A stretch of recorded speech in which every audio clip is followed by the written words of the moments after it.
함께 하나님의 말씀을 보겠습니다. 신약성경 마태복음 25장 31절에서 40절까지의 말씀입니다. 마태복음 25장 31절에서 40절까지의 말씀을 우리 한 절씩 교독하겠습니다. 제가 먼저 읽겠습니다. 인자가 자기 영광으로 모든 천사와 함께 올 때에 자기 영광의 보좌에 앉으리니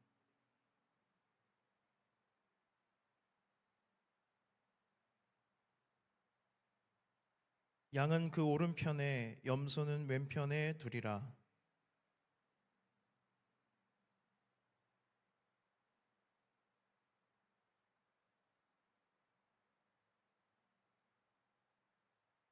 내가 줄일 때에 너희가 먹을 것을 주었고 목마를 때에 마시게 하였고 나그네 되었을 때에 영접하였고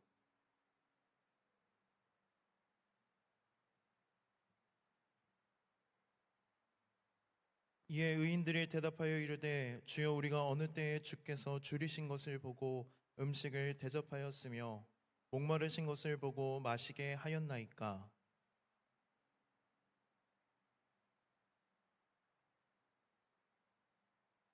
어느 때에 병드신 것이나 옥에 갇히신 것을 보고 가서 배웠나이까 하리니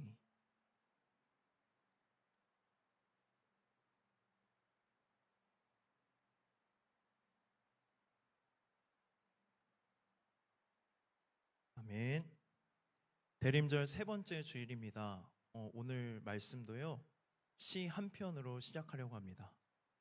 황지우 시인의 너를 기다리는 동안이라는 시인데요, 제가 한번 낭독해 보겠습니다. 내가 오기로 한 그 자리에 내가 미리 가 너를 기다리는 동안 다가오는 모든 발자국은 내 가슴에 쿵쿵거린다.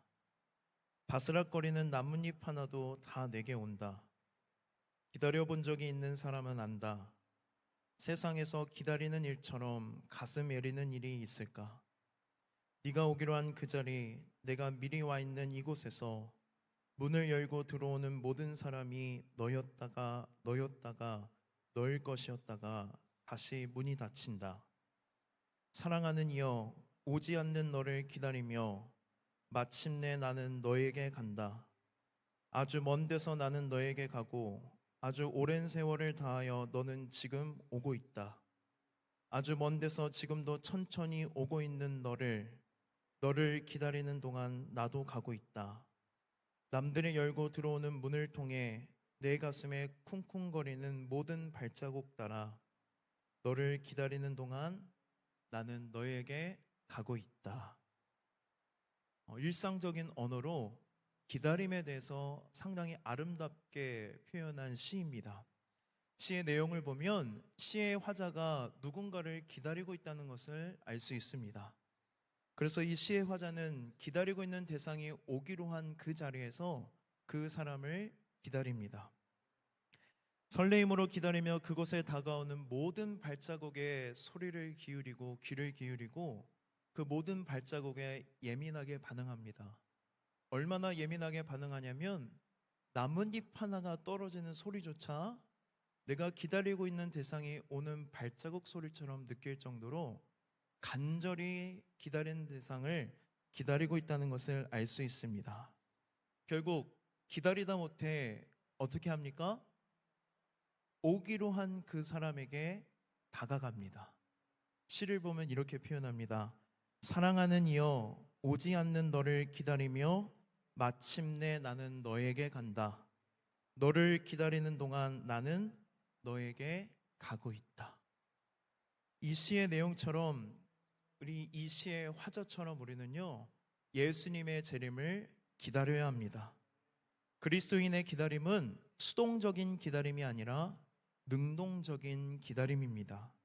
예수님을 기다리면서 날마다 예수님을 생각하면서 우리 마음 가운데에 예수님으로 가득 차고 그분을 닮아가며 능동적으로 기다리는 시간이 바로 예수님을 기다리는 사람들의 시간입니다. 기나긴 기다림 끝에 우리는 이 땅에 다시 오실 주님을 만날 것입니다. 주님은 지금 영광스러운 하나님 나라를 가지고 누구에게로 오고 있냐면 우리에게로 오고 계십니다. 우리의 기다림은 가만히 자리에 앉아서 수동적으로 기다리는 것이 아니라 주님이 오시는 그 방향으로, 그 길로 우리도 나아가야 합니다. 이 땅에서 하나님 나라를 이루며 살아가야 합니다. 우리가 예수님께 나아가고 예수님이 우리에게 오셨을 때에 만나는 지점이 있습니다. 한번 상상해 보십시오. 누군가가 여기서 이렇게 걸어오고 있고요. 누군가가 여기서 걸어오면 걸음걸이에 따라서 만나는 지점이 달라질 것입니다. 그런데 예수님이 우리를 향해 오시고 우리가 예수님을 향해 나아갈 때에 만나는 그 지점이 바로 무엇이냐면 우리가 기다려야 할 기다림의 장소입니다. 기다림의 장소는 공간적인 개념이 아니라 시공간을 초월해서 예수님의 오심과 우리의 나아감이 만나는 그곳이 바로 기다림의 장소입니다. 기다림의 장소가 주님의 오심과 나의 나아감이라면 우리의 삶은 달라져야 합니다.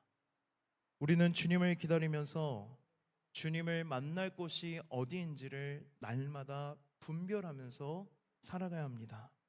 만약 우리가 엉뚱한 곳에 가서 주님을 기다리고 있다면 우리는 주님의 오심을 만날 수 없을 것입니다. 주님이 우리에게 어떻게 오고 계시는지, 주님은 우리에게 어떠한 모습으로 오고 계시는지 알아야 합니다. 주님은요, 우리에게 어떠한 모습으로 오실지 마태복음 25장에 힌트를 주셨습니다. 우리는 그곳으로 나아가면 우리가 그토록 기다리는 예수님을 만날 수 있습니다. 마태복음 25장을 보면 세 가지 비유가 나옵니다.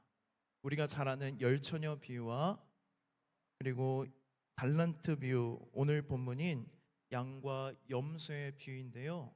마태복음 25장은 다 무엇에 관한 이야기냐면 마지막 때를 살아가는 우리들의 삶의 자세에 대해서 예수님이 이 세 가지 비유를 통해 우리에게 말씀하신 장이 바로 마태복음 25장입니다.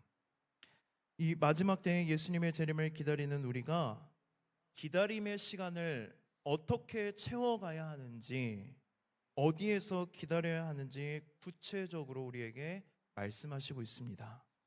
마지막 때가 되면 재림의 주님께서 우리의 삶에 오시게 되는데 모든 민족을 모아서 오른쪽에는 양 그룹으로 또 왼쪽에는 염소 그룹으로 모든 민족, 우리의 모든 사람들을 양과 염소로 구분할 것이라고 말씀하십니다.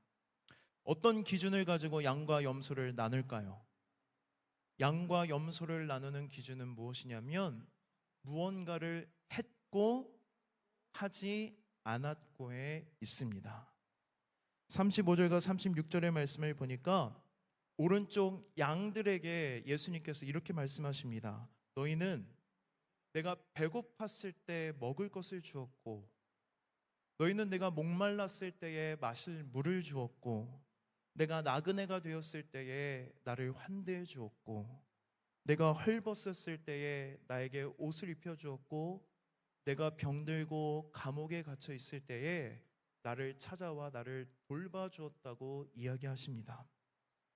그러자 오른쪽에 있는 양 그룹이 이렇게 말합니다. 우리 37절의 말씀을 함께 읽어보도록 하겠습니다. 시작. 이에 의인들이 대답하여 이르되 주여 우리가 어느 때에 주께서 줄이신 것을 보고 음식을 대접하였으며 목마르신 것을 보고 마시게 하였나이까. 아멘. 그 오른편에 있던 양들이 뭐라고 이야기하냐면요, 주님, 우리가 언제 주님이 배고플 때 먹을 것을 주었습니까? 우리가 언제 주님이 목마르다고 말하셨을 때에 마실 물을 주었습니까? 주님이 언제 나그네가 되셨을 때에 우리가 주님을 환대했습니까? 주님이 병에 걸리고 옥에 갇혔을 때에 내가 언제 주님을 찾아갔습니까? 라고 예수님께 묻습니다. 그것은 무슨 뜻일까요? 자기들이 한 일에 대해서 기억하고 있습니까? 기억하지 못하고 있습니까? 기억하지 못하고 있습니다. 자기들이 한 일에 대해서 알고 한 거예요? 모르고 한 거예요? 모르고 한 거예요. 이게 상당히 중요한 말씀의 포인트입니다. 여러분, 자기도 모르게 무언가를 했다고 했을 때 우리는 뭘 가지고 했다고 이야기를 하죠? 무의식적으로 행했다라고 이야기를 해요.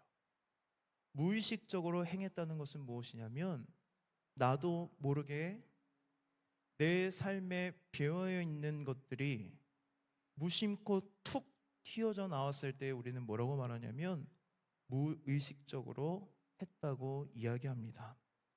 양 그룹들은 그러니까 그 낮은 자들을 도운 것에 대해서 기억을 해요? 기억하지 못해요? 기억하지 못하고 있습니다.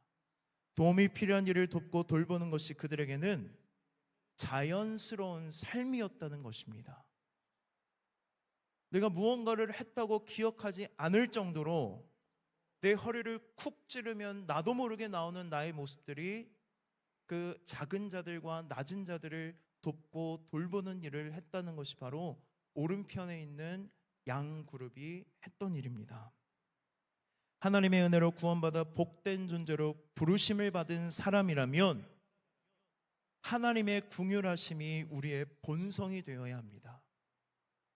작은 자와 연약한 자와 도움이 필요한 사람들을 볼 때에 그들에겐 나도 모르게 발걸음이 향하고 내 손길이 향하고 내가 가진 것을 나누는 것이 특별한 일이 아니라 일상이고 삶이어야 한다는 것을 우리는 말씀을 통해 깨달아야 합니다. 저와 여러분은 예수 그리스도를 말미암아 그분을 믿음으로 무엇을 받았냐면 뉴 라이프를 받았습니다. 제가 영어 잘 못하는데 그냥 영어 좀 쓰겠습니다. 뭘 받았어요? 뉴 라이프.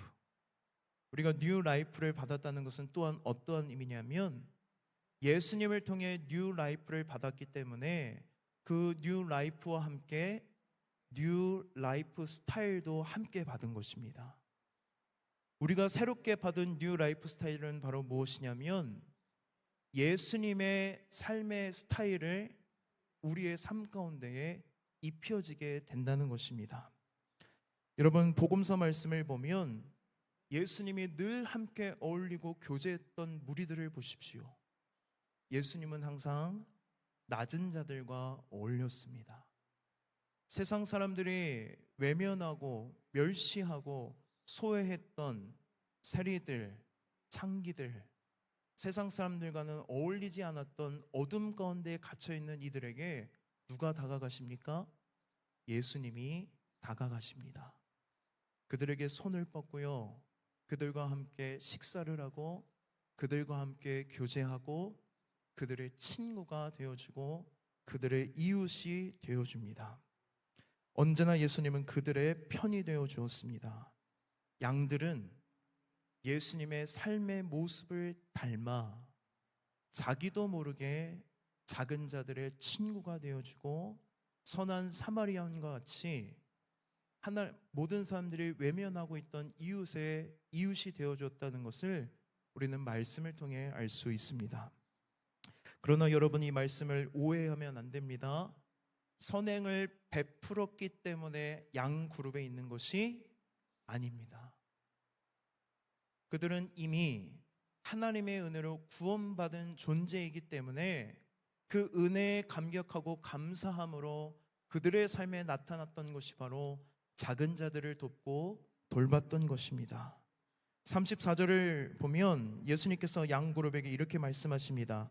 내 아버지께 복받을 자들이여, 나와 창세로부터 너희를 위하여 예비된 나라를 상속받으라. 무슨 말씀이에요? 너희들이 선행을 행했기 때문에 복받은 게 아니라 이미 너희들은 예수 그리스도를 믿고 구원의 복을 받은 자들이고 예비된 하나님의 나라를 상속받은 것이라고 예수님께서 그들에게 말씀하시는 것입니다. 은혜로 구원받고 복된 존재가 되어 그들은 예수님의 삶의 스타일대로 예수님을 닮아 가장 작은 자에게 지극히 낮은 곳에 나아가 그들의 친구가 되어주고 그들의 이웃이 되어주었던 것입니다. 그러면 여러분, 이 양들은 어떠한 마음으로 그들을 도왔을까요? 양들은요, 지극히 작은 자를 보고 그들의 아픔과 고통 속에서 무엇을 봤냐면 내 아픔과 고통을 보았던 것입니다. 내가 아팠고 내가 고통스러웠을 때에, 아프고 고통스러운 그때에, 가장 연약한 그때에 내 인생에 나를 찾아와 주시고 나를 안아주시고 위로해 주시고 힘 주셨던 하나님을 떠올렸습니다. 내 아픔과 고통이 그 사람에게 보였고 그 아픔과 고통에서 나를 구원하신 하나님의 손길을 기억했기 때문에 그들의 삶은, 그들의 발걸음은, 그들의 손길은 저절로 작은 자에게, 낮은 자에게 나아갔던 것입니다. 나의 고통과 아픔에 찾아오신 주님, 나를 위로해 주신 하나님의 손길이 밥으로, 물로, 옷으로, 환대와 위로로 나타났던 것입니다. 누군가를 도우려면 먼저 내가 도움받은 경험이 있어야 합니다. 누군가를 위로하려면 내가 먼저 위로받은 경험이 있어야 합니다. 누군가를 공감하고 누군가를 환대하려면 내가 먼저 공감받고 환대받은 경험이 있어야 우리는 그것을 행할 수 있습니다. 저와 여러분은 연약하기 때문에, 죄인이기 때문에 우리 스스로 이것을 만들어낼 능력이 없습니다. 흉내는 낼 수 있습니다. 위로할 수 있고 환대할 수 있고 공감할 수 있습니다. 그러나 그것이 온전한 위로와 환대와 공감으로 이어질 수는 없습니다. 그렇기 때문에 우리는 양들이 경험했던 것을 경험해야 합니다. 양들은 자신이 힘들 때에 찾아오시고 사랑으로 돌봐주시고 위로해 주셨던 하나님을 매일매일마다 경험했습니다.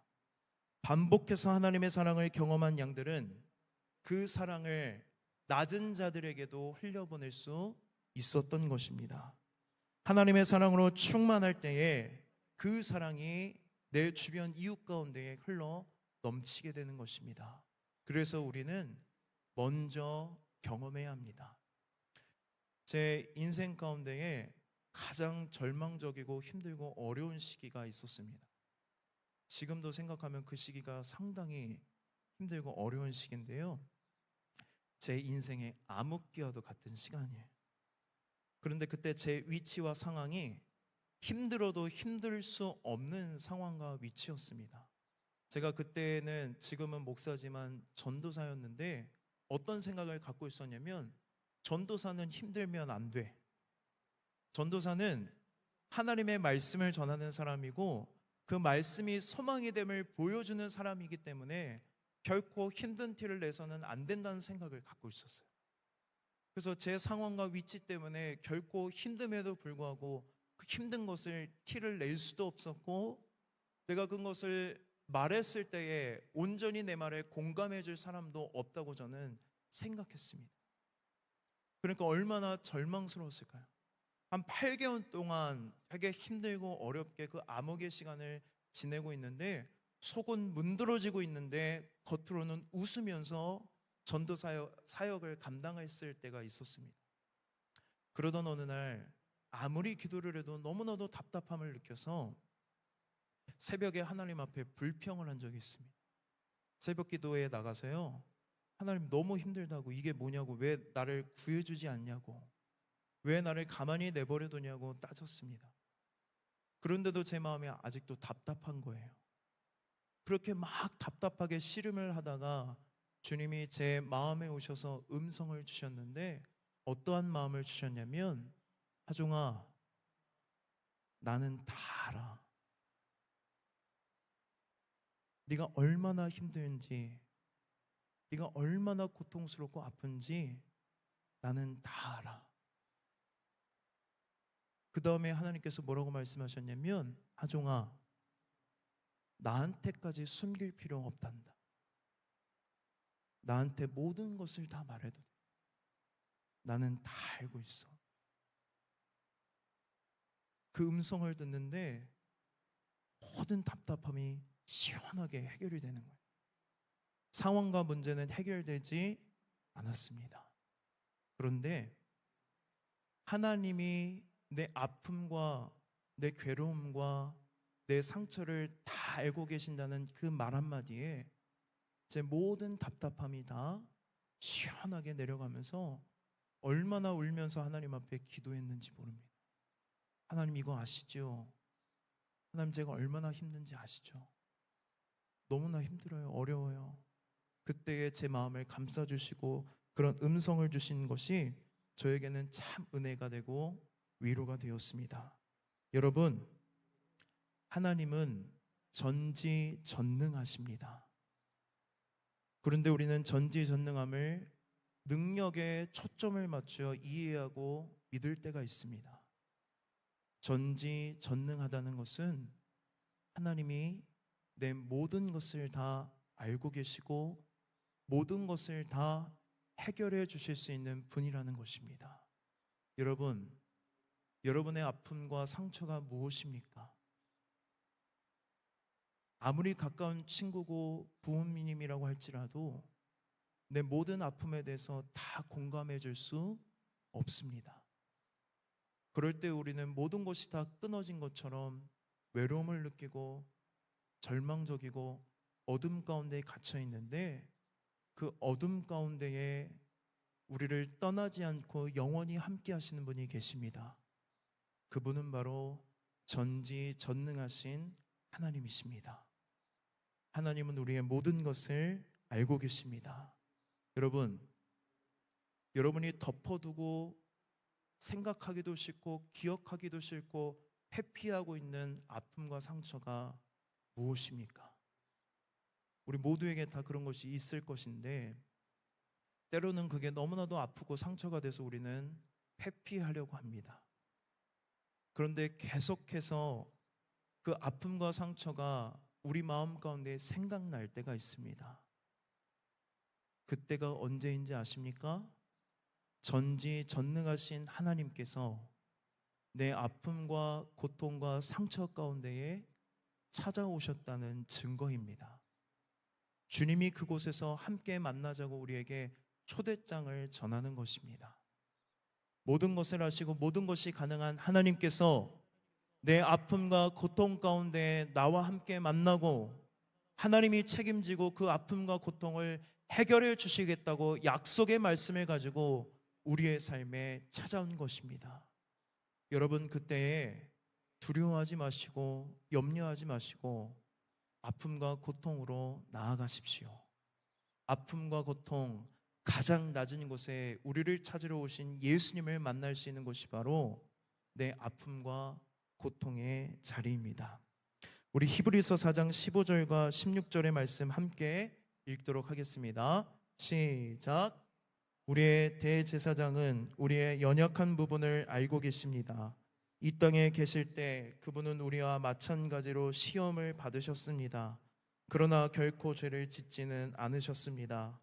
그러므로 하나님의 보좌 앞에 담대하게 나아갑시다. 그곳에는 은혜가 있으며 우리는 때에 따라 우리를 도우시는 자비와 은혜를 받을 수 있습니다. 아멘.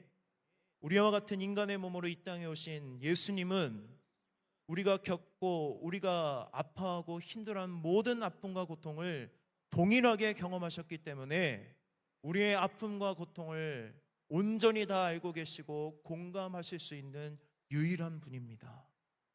오늘 히브리서 기자의 이야기처럼 우리의 모든 것을 아시는 그 하나님의 보좌 앞으로 담대하게 나아갑시다. 그곳에 가면 우리는 하나님의 은혜를 경험하고 때를 따라 도우시는 하나님의 자비와 은혜를 경험하게 될 줄 믿습니다. 우리가 먼저 경험해야 하는 우리가 먼저 경험해야 우리의 그 경험이, 사랑받은 그 경험이, 위로받은 그 경험이, 도움받았던, 돌봄을 받았던 그 경험이 낮은 곳으로 흘러갈 수 있는 것입니다. 양들은 이 은혜를 경험했습니다. 그래서 그들은 작은 자, 낮은 자, 아픈 자에게 하나님의 은혜를 가지고 나아가 예수님의 사랑을 그들에게 전할 수 있었던 것입니다.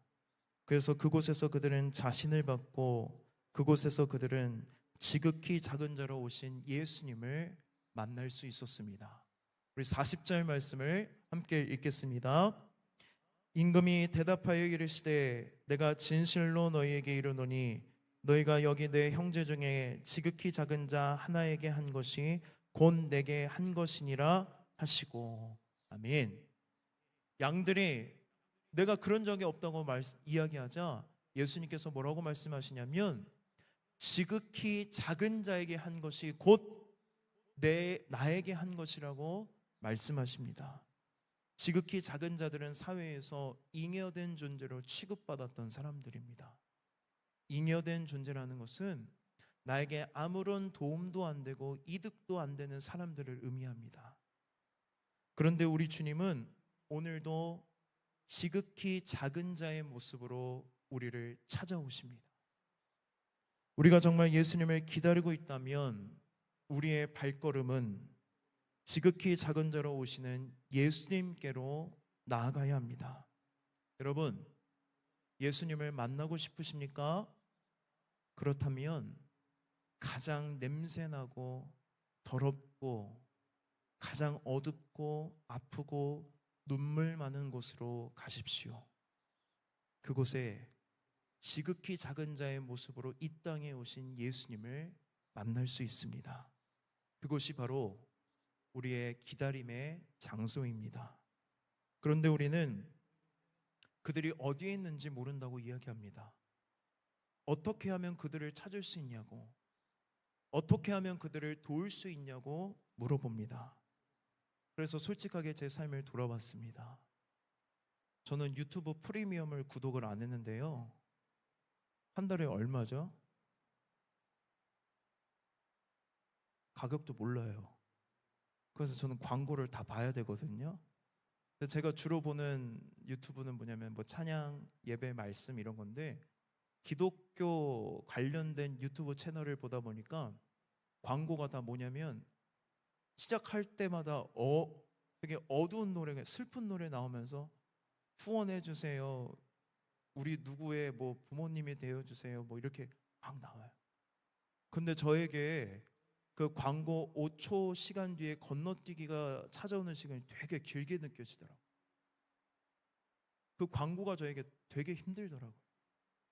보기 싫고 건너뛰기가 빨리 나와야 제가 막 광클을 가지고 넘기거든요.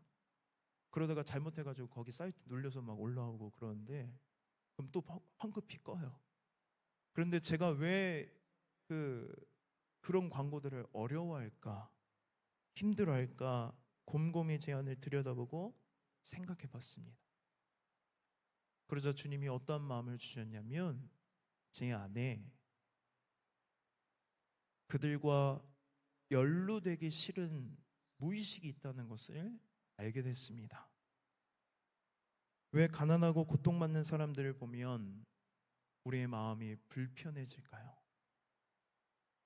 우리는 어쩌면 그들과 우리의 삶이 연루되기를 꺼려하는 것일 수도 있습니다.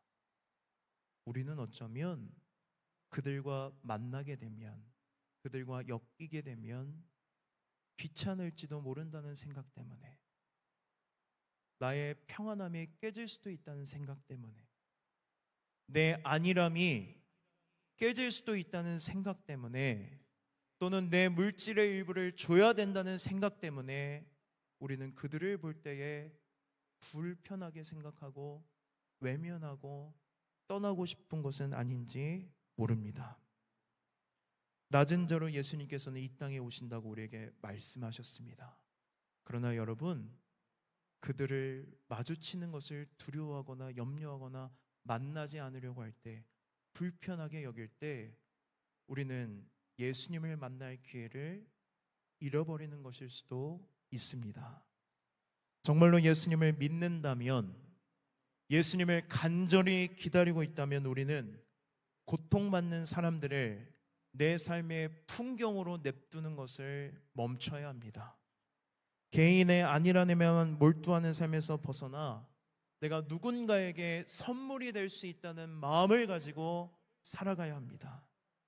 이웃을 바라보는 우리의 시선이 따뜻해질 때 주님은 우리의 마음 가운데에 가까이 오십니다. 우리의 삶과 여건이 어떠하든지 사랑을 선택하는 용기를 내고 어려운 이웃과 함께하기 위해 편안한 자리, 따뜻한 자리, 쉬운 자리를 박차고 일어서는 저와 여러분이 되기를 소망합니다. 오늘 양과 염소의 비유를 통해 우리는 두 가지 예수님의 마음을 깨닫고 실천해야 합니다. 첫 번째는 무엇이냐면 예수님이 지극히 작은 자에게 관심이 있다는 것입니다. 두 번째는 무엇이냐면 지극히 작은 자에게 관심을 두고 있는 동시에 우리가 그들을 향해 어떠한 삶을 살아가고 있는지에 대해서도 관심을 갖고 있다는 것입니다. 우리가 지극히 작은 자들을 어떻게 대하는지, 그들을 향해 나아가고 있는지, 그들을 사랑으로 섬기고 돌보고 있는지 우리 주님은 관심 갖고 우리의 삶과 우리의 마음을 들여다보십니다. 2000년 전 예수님은 우리를 구원하시기 위해 가장 높은 곳에서 가장 낮은 곳으로 우리와 같은 인간의 몸으로 이 땅에 내려오셨습니다. 우리는 그것을 성육신이라고 부릅니다. 예수님은 늘 낮은 곳에 지극히 작은 사람들과 함께 하셨습니다. 그리고 주님은 육신을 입고 이 땅에 오셔서 그 육신을 찢음으로 말미암아 우리를 죄와 사망의 권세에서 구원하셨습니다. 여러분이 성육신의 은혜를 믿으신다면 성육신 하십시오. 예수님과 같이 가장 낮은 곳으로, 가장 더럽고 냄새나고 땀 냄새가 나고 가장 눈물 나고 가장 어두운 곳으로 여러분이 나아가십시오. 바울은 교회를 얘기할 때 예수님의 몸이라는 이야기를 많이 사용합니다. 교회의 머리가 누구이십니까? 예수님이십니다. 예수님은 교회의 몸인 우리를 통해 가장 낮은 곳으로 나아가기를 원하십니다. 오늘 저와 여러분에게 가장 낮은 곳으로 나아가 지극히 작은 자들을 섬길 때에 그곳에서 주님은 우리를 만나 주실 것이라고 약속하십니다. 그곳에서 우리는 예수님을 기다려야 하기 때문입니다. 여러분, 지극히 작은 자로 오시는 예수님을 만나기 원하십니까? 정말로 원하십니까? 그러면 여러분, 위드 크리스마스 사역에 함께 해주십시오. 왜 웃기세요? 결론은 이게 아닌데요. 어디에 동참하시라고요? 위드 크리스마스 사역에 동참해 주십시오. 위드 크리스마스 사역을 신청할지 말지 고민 중에 있습니까? 여러분, 고민거리가 안 되는 것입니다. 양 그룹들이 하는 말 들었죠? 우리가 언제 그랬습니까? 그것은 그들의 삶이었고 정체성이었고 사역과 프로젝트를 떠나 그들의 자연스러운 일상이었습니다. 정말로 여러분들이 예수님을 믿고 계신다면, 간절히 예수님의 재림을 기다리고 있다면 예수님이 오시겠다고 말씀하신 그곳으로 나아가 예수님을 만나고 예수님을 섬기는 저와 여러분이 되기를 소망합니다. 위드 크리스마스 사역에 동참하시겠습니까? 예수님 안 만나실 거예요? 함께 그 지극히 작은 자 그리고 지극히 낮은 곳으로 나아가 우리 예수님을 만나고 예수님을 만남으로 우리의 마음 가운데에 기쁨과 평강이 흘러 넘치는 대림절, 성탄절이 되기를 주님의 이름으로 축복합니다. 우리 시간에 함께 찬양하고 기도하도록 하겠습니다.